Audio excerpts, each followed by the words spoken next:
As the coronavirus timeline continues to ramp up across the US, the main question everyone's asking is how much longer will this emergency last? After President Trump extended social distancing guidance until the end of April, millions of Americans suddenly found themselves furloughed or out of a job altogether. In the last 3 weeks, more than 17 million Americans filed for unemployment, the fastest rate of initial job loss ever recorded in US history. And that figure is only the tip of the iceberg when it comes to COVID-19's economic impact. Early low-end estimates for real GDP include drops of 6% for the first quarter and 25% for the second quarter. Money managers across all industries should expect extraordinarily weak economic reports over the next several months, writes Bob Hughes. Even JP Morgan CEO Jamie Dimon recently said in a statement that he's expecting, quote, a bad recession. Society is eager to reopen. Frankly, we're all just tired of drinking alone and watching Netflix. But our nation's medical capacity is still not stable enough for governors to ease stay-at-home orders with confidence. Many of America's hospitals, particularly in population epicenters like New York City, are still not sufficiently equipped with basic PPE, or personal protective equipment, such as masks, gloves, and sanitation supplies. We don't have what would be ideal. Ideally you should have, full protective gear and, face goggles and, a N95 mask. All of us would feel much more comfortable if we had more of the gear that we need.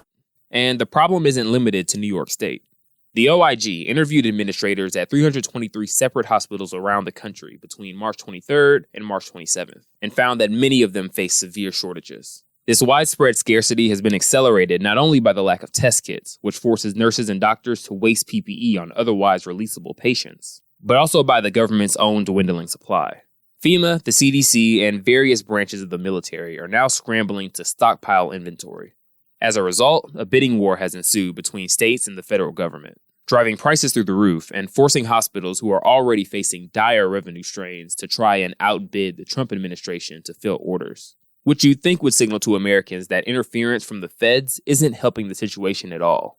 But surprisingly, or maybe unsurprisingly, the mainstream narrative from both liberals and conservatives has been a call for an even more immediate and aggressive response from the federal government. This time by rallying for the acceleration of Donald Trump's trade war. Our national response to this crisis has been this kind of useless. There is no nationalization of critical medical supplies. You know what? For an administration, Peter, with President Trump, America first, made in America, that makes perfect sense. It's time to tell the rest of the world that we're not going to rely on them anymore, especially when it comes to our medications. But is this new war cry for domestic-only manufacturing and increased protectionism really the right way to secure America's standing in the world economy? And more importantly, does it help equip our doctors and medical professionals who urgently need these supplies to protect not only the general public, but also themselves and their families? In short, not really. Max Golker, senior economist at AIER, explained in a recent article why the America First approach to medicine could prove not only harmful, but deadly in situations of crisis. Trump, along with White House trade advisor Peter Navarro, believes that the best way to facilitate medical supply abundance is to nationalize the market. But nationalization only adds to the inefficiencies we already face. The real answer as to why we were so unprepared for this pandemic traces back to existing restrictions and tariffs levied by the Trump administration on countries that manufacture the stuff our hospitals need. Remember the $300 billion in tariffs the government imposed against China last year? Well, among those tariffs were 27 companies that manufacture and export vital medical goods and PPE, including N95 masks, gloves, and ventilator parts. In early March, lobbyists successfully convinced trade officials to grant tariff exemptions of over 100 medical items. But the White House seems keen on going against the plea of nearly every senior business professional in the country, asserting that America doesn't need to lift tariffs, cooperate, or exchange with the rest of the developed world. We wouldn't be having this problem if we had the domestic production of essential medicines, medical countermeasures, medical supplies like masks, and medical equipment like ventilators. If we made it here, we wouldn't be faced with this. That was the original sin.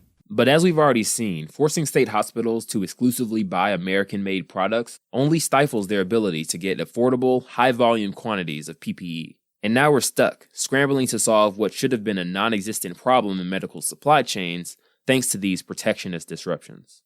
America's pandemic response capacity shouldn't be driven by the ego of celebrity politicians and city administrators looking to parade isolation from global supply chains as some kind of strength, when in reality, it's this ideological wave of medical supply nationalism which threatens our economic and public health security, more so than any virus. As Max Goker wrote in his article, when there is a shortage of medical supplies, going out of our way to make them more expensive will hurt people. These are also not perishable goods.